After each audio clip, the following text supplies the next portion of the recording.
Bonjour, je m'appelle Louise Macaulay et c'est le calendrier économique de Dukascopy.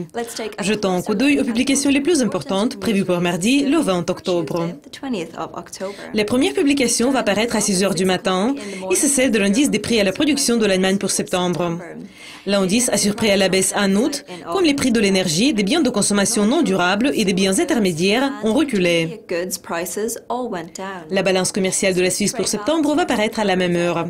Le déficit commercial a progressé plus que prévu en août, comme les importations ont connu une plus forte chute que les importations.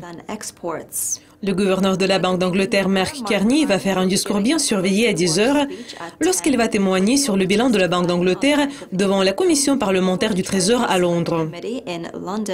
Les permis de construire des États-Unis pour septembre vont paraître à 12h30 GMT. Le nombre de permis a progressé plus que prévu en août, comme les permis de construction de logements unifamiliaux ont bondi jusqu'à leur plus haut niveau sur plus de 7 ans. Le commerce de gros du Canada pour août va paraître à la même heure. Les ventes sont restées inchangées en juillet, comme les gains dans le domaine de la machinerie, de l'équipement et des approvisionnements ont été annulés par les ventes des produits alimentaires, des boissons et du tabac. Et puis, il y a une pause dans l'ordre du jour jusqu'à 11h30 du soir, lorsque l'indice avancé Westpac de l'Australie pour août sera publié.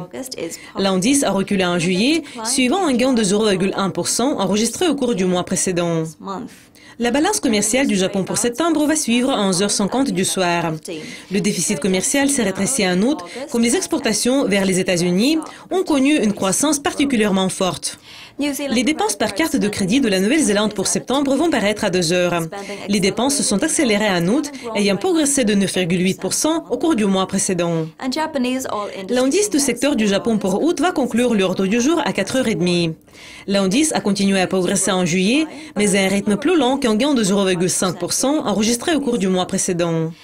Vous avez regardé le calendrier économique pour mardi. Revenez pour voir notre prochaine révision des événements clés prévus pour mercredi. Au revoir.